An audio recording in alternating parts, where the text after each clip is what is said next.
Don't Depend on Daddy is an unfiltered safe space, empowering young professionals to build independence in their 20s and beyond, whether it be personal, professional, or financial. Regardless of your age, relationship status, or job title, the most consistent person in your life is you. So join me and let's build our independence together. Enjoy!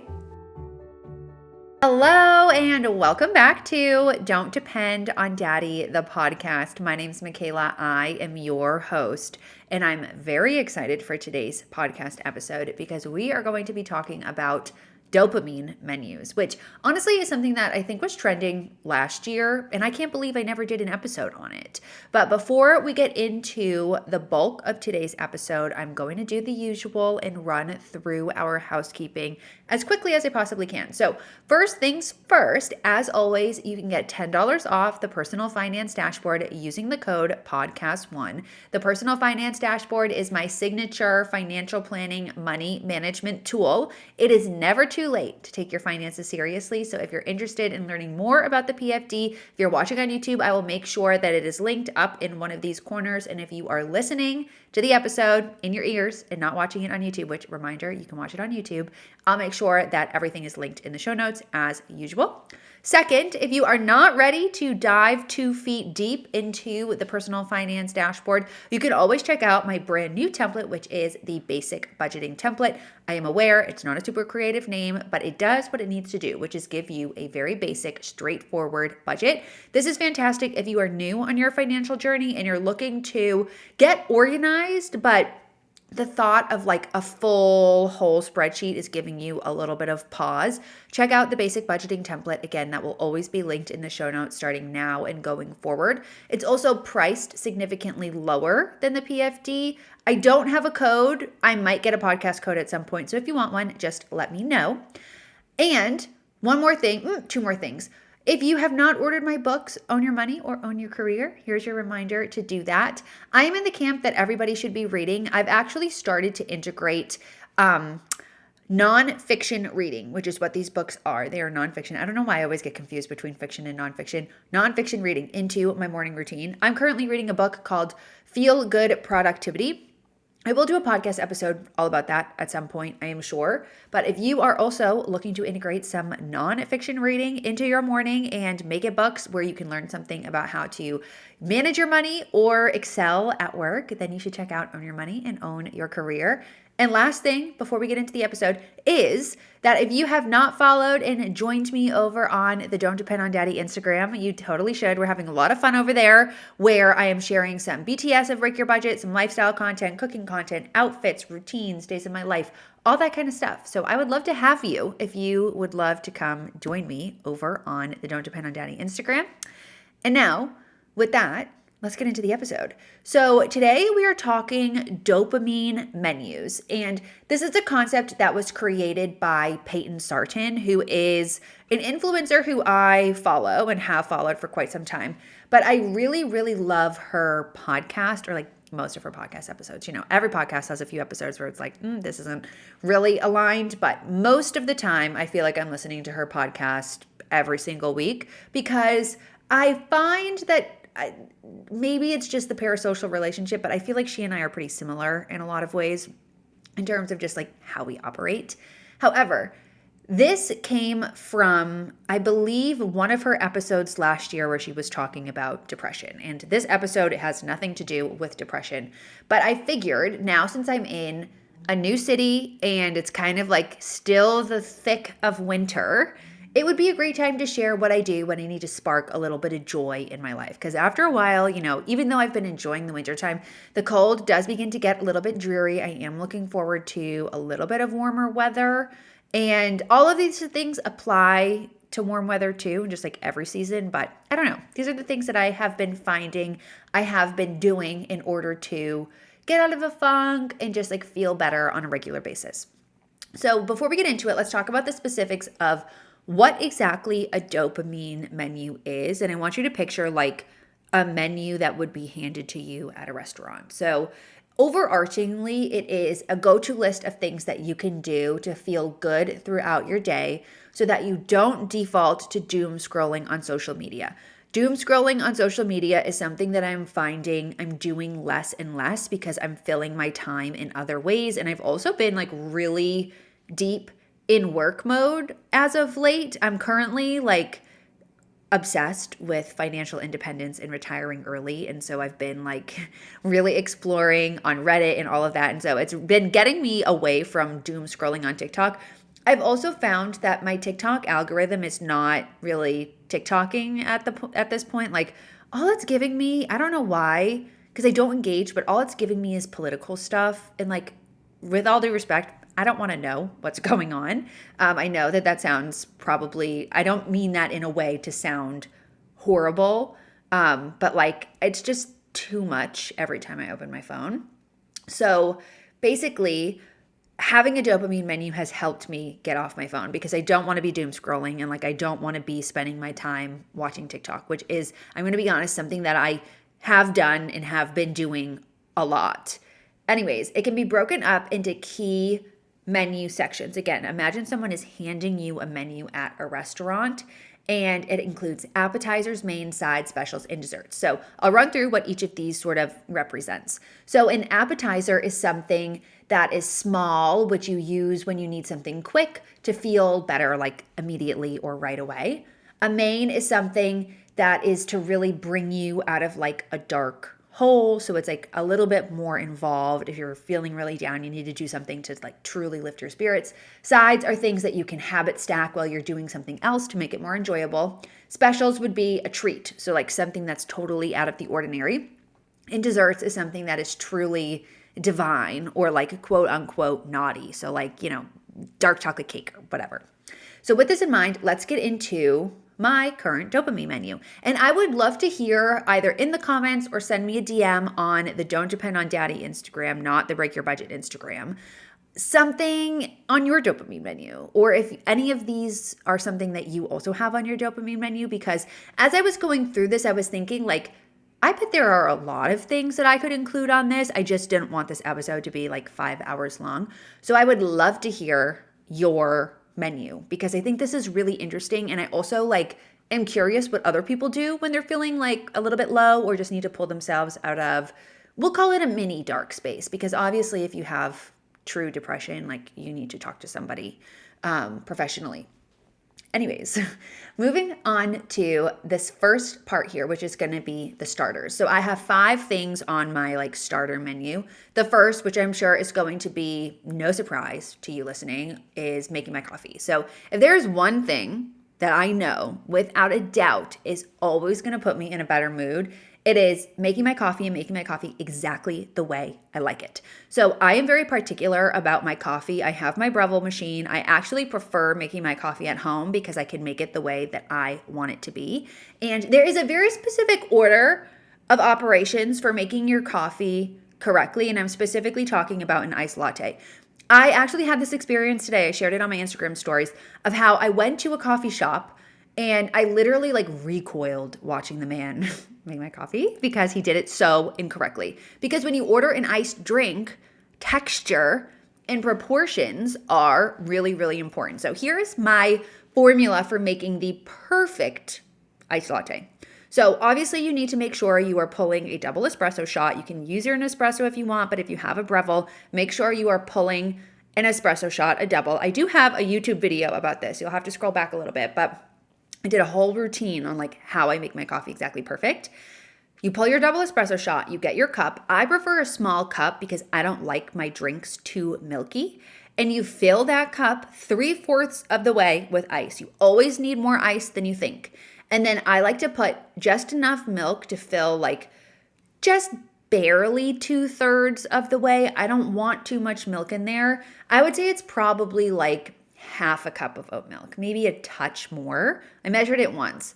And then there's still a little bit of ice peeking over the top. Then I pour my double espresso shot on and I mix it up right away so that it doesn't melt the ice. And that way you have enough ice where it's like chilled, there's good texture. It's not just like a milky mess with no ice in it, but it's also not too milky. So that's the formula for a perfect iced drink. And that is like the very first thing I'm doing if I need to get myself out of a funk. I have decaf specifically if I have an issue later in the day and I really want a coffee. Number 2 is a quick body shower. This is something that I think I've been doing over the last year. I would say about a year ago is when I started body showering in the morning specifically. But anytime I'm feeling kind of weird, I just hop in the shower really quick. And I probably shower, I do shower twice a day. First, a body shower, and then at night is when I do like my full shower. But anytime I'm feeling kind of weird, I find that a quick little refresh actually makes me feel significantly better because it forces me to change. I smell good. I put my lotion on. It's like a 10-minute thing, and it makes a big difference. So a quick body shower is something I'd recommend that you, if it's not already on your dopamine menu, you add into it. Number 3 on my starters is to just change my clothes. Sometimes I feel either uncomfortable or suffocated or too hot in whatever I'm wearing, and a quick refresh of what I have on instantly boosts my mood. I find this in particular to be true like in the colder months when I'm hanging out at home for extended periods of time. Like if I'm having a mini rot day and I'm like, wow, like my life sucks, which I feel like happens when you spend too much time on the couch, I will just immediately change. I'll put on either different sweats or I'll do a quick body shower and put on different sweats, and instantly I feel better. Instantly. My 4th starter is a 10-minute apartment cleanup. So I generally keep my apartment pretty clean, but you're going about day-to-day life, like things start to get a little bit out of order and out of place. Spending 10 minutes to just like quickly pick up, put things away, run the dishwasher, run a quick vacuum, wipe the counter down, makes me feel like the cleaning team just showed up at my apartment. And when you have a clean apartment, you have a fresh mind, especially if you have a clean apartment, you have a fresh change of clothes on, you will feel unstoppable. And it's such an easy thing to do to just so quickly refresh your space. And the last starter here is some sort of cute little drink. So I am a big like Poppy Olipop. I know Poppy has been going through a little bit of whiplash on social media over their like vending machine situation. I transparently I don't care at all, if I'm going to be completely honest. Like I like Poppy, specifically the raspberry rose is my favorite one, and I like the cherry limeade. I do like Olipops. I like the orange squeeze Olipop, and I like the strawberry vanilla Olipop. I also tried the cherry cola, liked, didn't love. I would drink it, but I don't think I would buy it again. However, having a cute little drink, specifically in a cup with a glass straw, you have to have the glass straw. If you are not using glass straws, I don't know what you're doing. They cost $5 on Amazon. Highly recommend. It completely changes your drinking experience. And I can prove it because when I was home on the Cape during December, my parents at their house have metal straws, which those do not work for me because I don't like that you can't see if it's dirty on the inside. And I don't like the way they feel like from a texture standpoint. The glass straw changes how drinks taste. So if you don't have glass straws, I'm not here to push overconsumption, but I am going to push you to purchase glass straws because they're not expensive and they'll change your life. So I have a cute drink like a Poppy or an Olipop. I actually always have these in my fridge, specifically if I want a little pick-me-up. And I put it in a cup with a glass straw. Instant mood booster. It's literally instant. So those are my 5 starters if I just need a little something to feel better in a pinch. Moving on to the main event. So I have 6 of these. And a main, like I mentioned earlier, is something to sort of pull you out of a dark space. Not too dark, but let's say you're kind of in a little bit of a bad mood. This is what I would go to if I, needed to feel better and I needed to kind of force myself to get out of the house or do something to snap back to reality. So first here would be either going to a Pilates class or a yoga sculpt class. So being in Chicago, I've actually picked up going to Core Power, the yoga sculpt, hot heated class. I'm loving it. I went to one in LA literally years ago. If you remember this, I posted it on my Instagram story and I hated it. I hated it. And I think I hated it, A, because the instructor was bad, but B, because I wasn't mentally prepared for the class to be super packed tight. And what I've learned is that you have to go to the off times, because if you go to the off times, there's way less people in the class and it makes the whole experience so much more bearable. But all that to say, I will either book a Pilates class or I will book a yoga sculpt class. In this situation, If I don't have ClassPass credits or, it costs money, I don't care. I'll spend the $25 or $30 to get my butt to a class because I always feel better after I take some sort of workout class. Specifically, Pilates and yoga are like my two go-tos. I love a reformer class. I've been really into Legree. I've been going to Studio Legree here in Chicago. It's like kind of the best. And if you know, I was obsessed with my specific instructor, Chrissy. Her name's Chrissy Good at Sweat in Santa Monica. She's the best instructor, like the best Pilates instructor, in my opinion, ever, but like in LA specifically. Here, I've been enjoying the Legree classes, and I don't have an instructor who I feel like as emotionally and like connected to, if that makes sense. Like I love Chrissy's class, but I also like loved her. And that's okay because I'm finding the classes are all very consistent. So Studio Legree, if you're in Chicago or if you have specifically a Studio Legree wherever you live, highly recommend. The next main here would be a long walk, specifically by a body of water. So in my current state, that is by the lake. I'm lucky because I live close enough to the lake where I can just, bop right over there onto the lakefront trail. However, it has been cold. So sometimes it's just not possible, or like it's snowing. For example, today it's snowing. So like I obviously wouldn't go walking by the lake. But if I'm really feeling down, I need to go walk by a body of water. This was really easy for me to do in LA because I would just go down to like the Strand on Santa Monica or down in Manhattan Beach. And I loved doing that. And obviously the ocean there is gorge, but I don't have that necessarily anymore. I just in a different way. And so we make the lake do. And then at home, I lived by the beach, my parents' house on the Cape, so I could easily go walk by the water there. If you don't have a body of water to walk by, a nice trail or a little path, I think the really important thing is walking outside, because walking on the treadmill just doesn't hit the same. It's great when you need to, but it doesn't hit the same as walking outside. Number 3 here would be an everything shower. So important. I always feel better after I take a shower, like I mentioned with my sides, but a quick body shower versus an everything shower are two entirely different experiences. The everything shower for me is defined as hair mask, shaving everywhere, exfoliation. I use my L'Occitane like body oil in the shower, and then I get out of the shower and I'm lotioning every inch of my body, including my feet. I'm putting socks on, like I am just lathering up. I'm doing my red light, I'm putting another face mask on, and I'm basically marinating for the evening. In everything shower, I, without fail, always feel amazing the next day when I wake up. So I think this is really important if you're kind of having like a grubby day and you're a little bit down. Let's say you're having a rot day and it's not making you feel better, it's making you feel worse, which tends to happen to me. So I don't have days like that often. I will always end it with an everything shower and a little poppy, and I feel way better the next day when I wake up. Usually the next day I will go to a Pilates class, and then at that point, like I am fully feeling better. Number 3 is uninterrupted reading time. This is something that I actually did last week because we had sort of like a snowy Saturday where there wasn't a ton going on. I had evening plans, so it was snowing. I wasn't going to do anything during the day, so I just let myself sit on the couch for like 3 or 4 hours and read.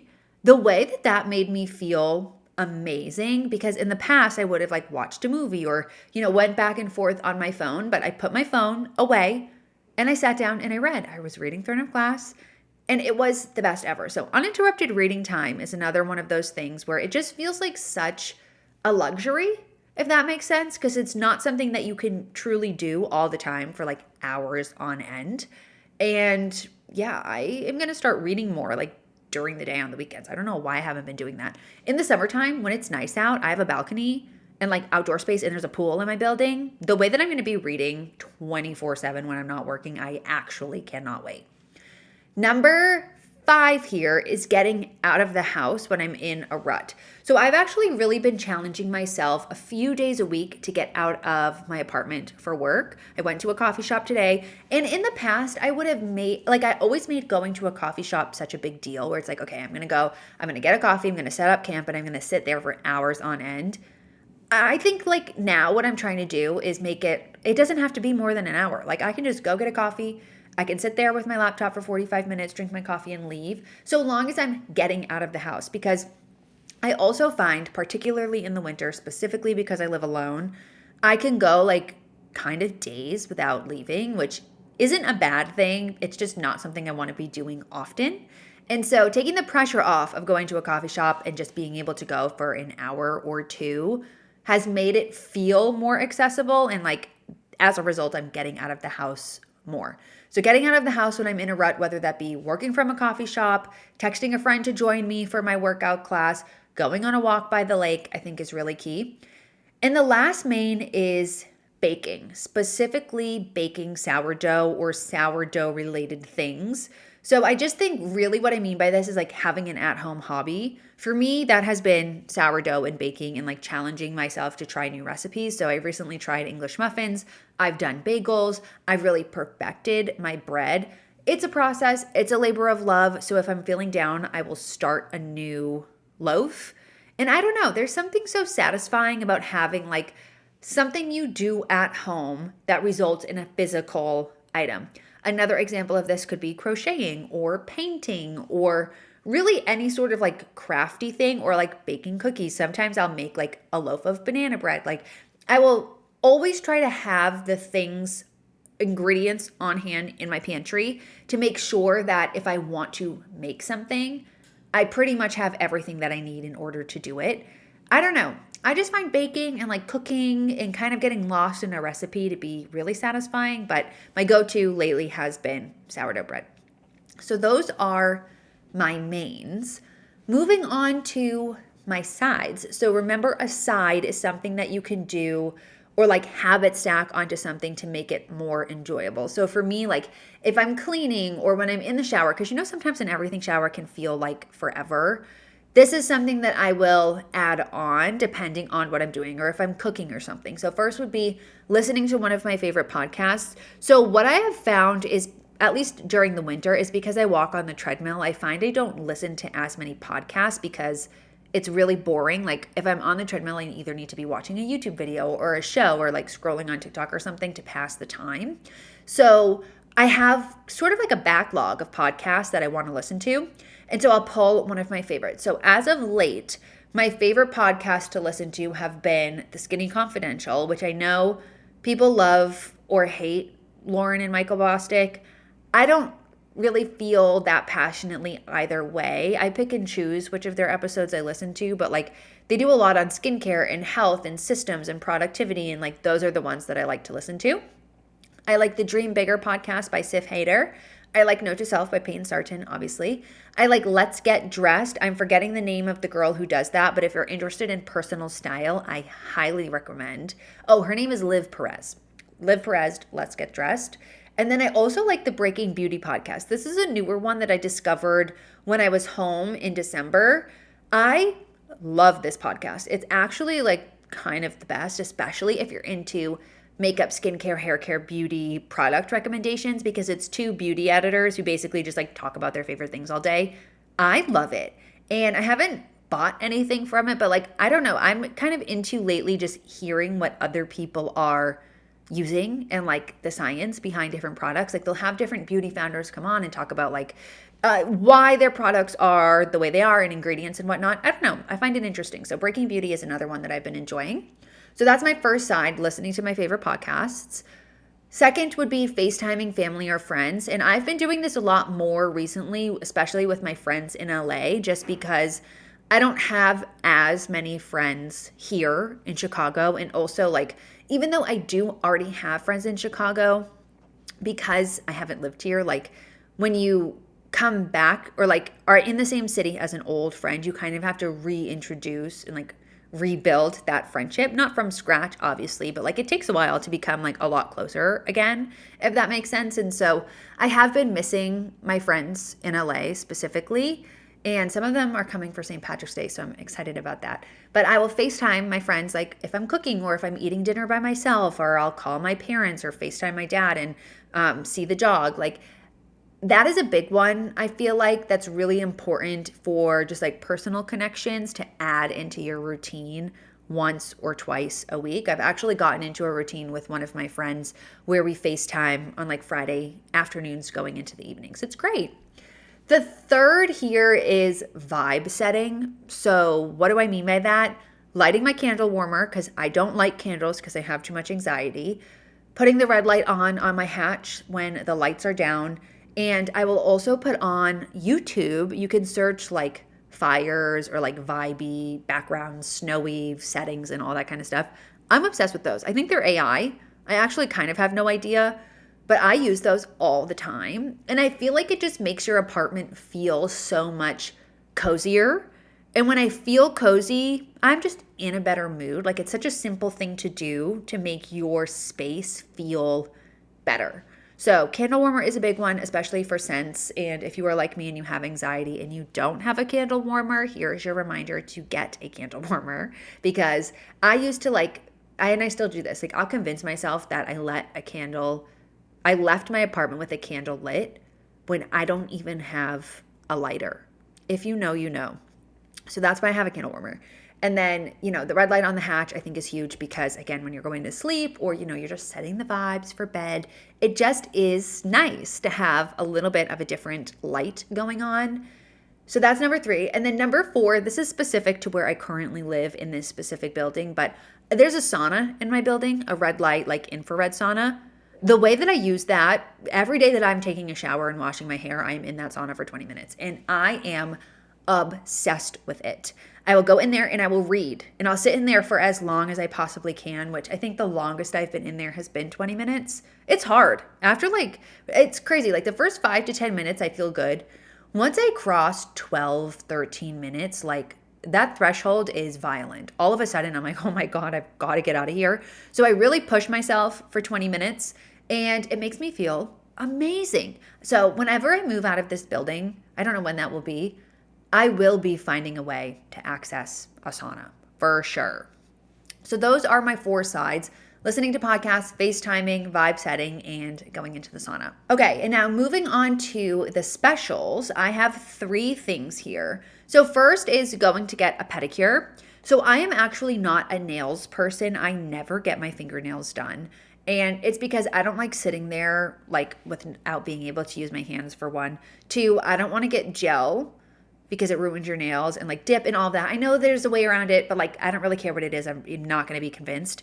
And 3, if there's color on my nails and it chips, it pisses me off. So I just avoid getting my nails done overall. I have not had nail polish on for years, even for my sister's wedding, which I was the maid of honor in my sister's wedding. She didn't care.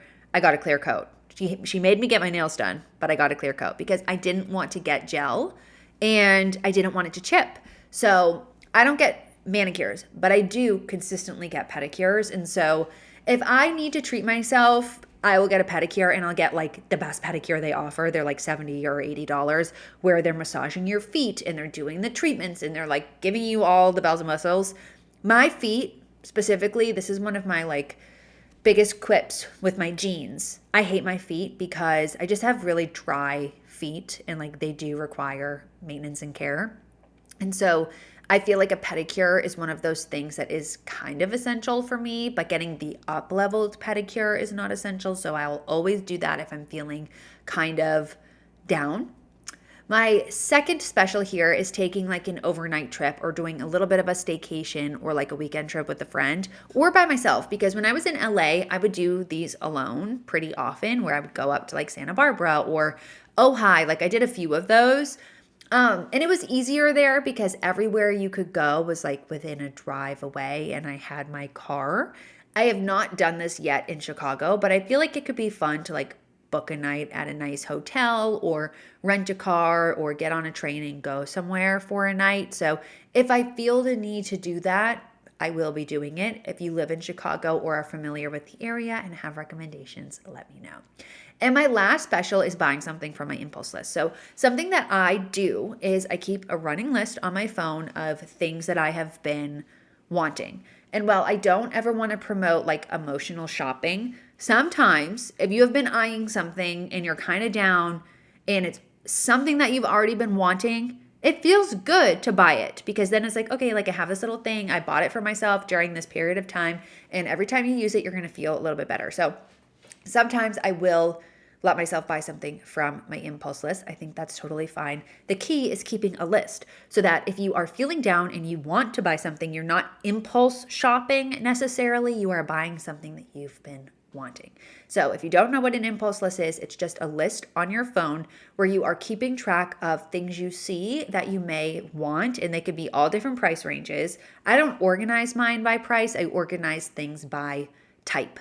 So like I have on my phone like wardrobe gap, so things that I want for my closet that I see on TikTok or Instagram. And then I also have like a beauty one. So I follow this influencer on TikTok and she always talks about Prequel, Naturium, and there's one other brand that she mentions all the time.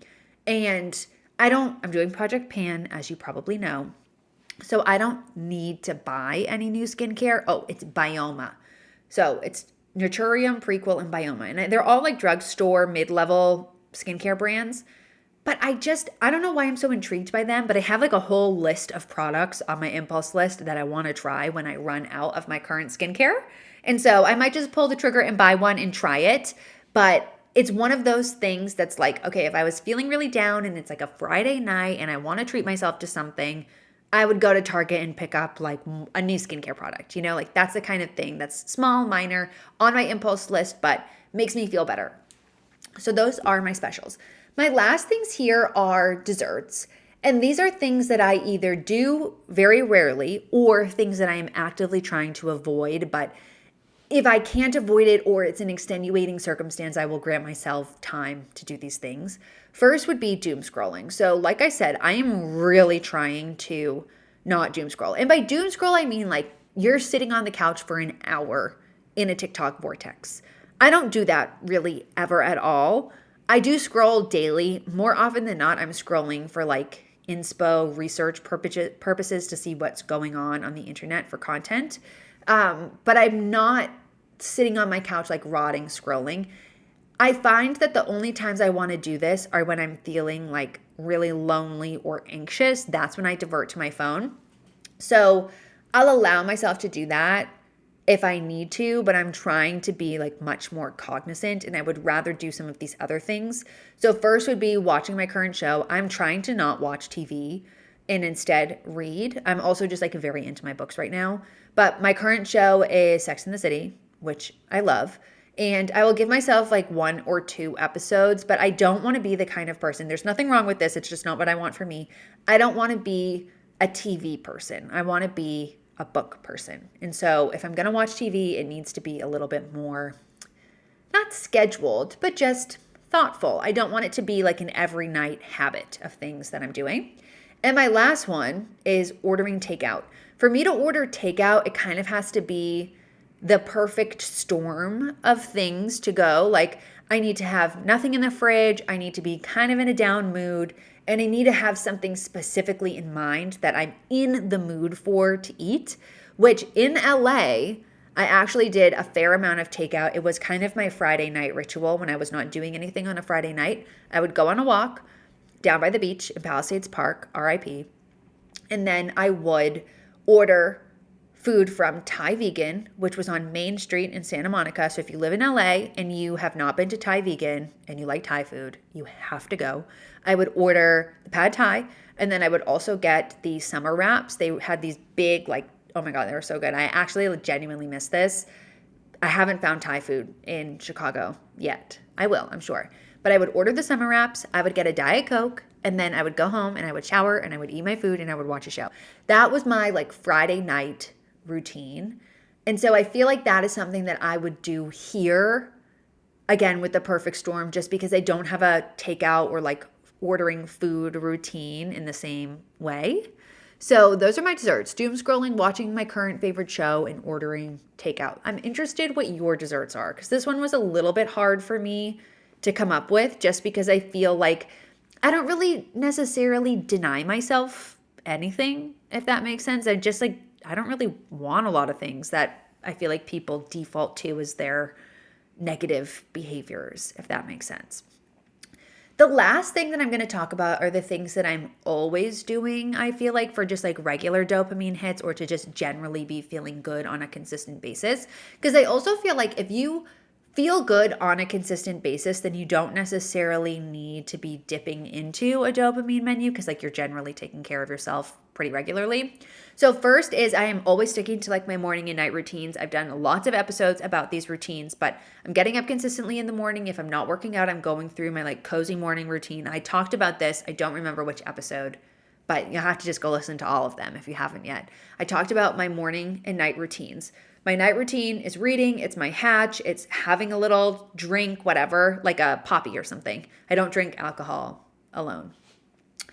Next is taking the extra 10 minutes. I've talked about this probably every single episode, but that's like giving myself the 10 minutes when I get out of the shower to put my lotion on, to brush my hair, to do my full skincare, to do my red light mask, to get dressed in the morning. Like the extra few seconds to do things that I normally would rush through.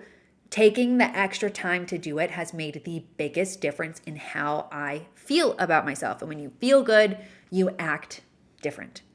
And the last thing is really paying attention to and enjoying the little luxuries of life and letting myself have them. Because as I inch closer to 30, and I really think about like what is the key difference between 22-year-old me and 29-year-old me, and it really boils down to allowing myself to have stuff that I never ever let myself used to have. So examples of this would be like going to Pilates classes, buying the nicer hair care product, having the coffee machine, like getting a red light face mask. Like I just always would get the cheapest version of everything, which at the time made sense because I wasn't making a lot of money. I didn't know anything about money. I didn't know what the future really was going to look like. I was just figuring it out.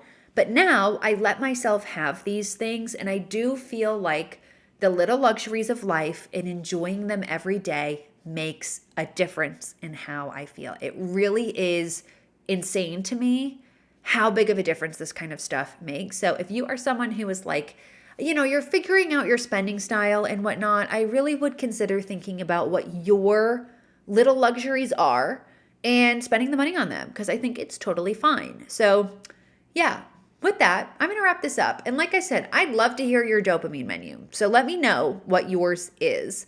And if you enjoyed this episode, please be sure to like it or give me a nice, kind review on Apple Podcasts.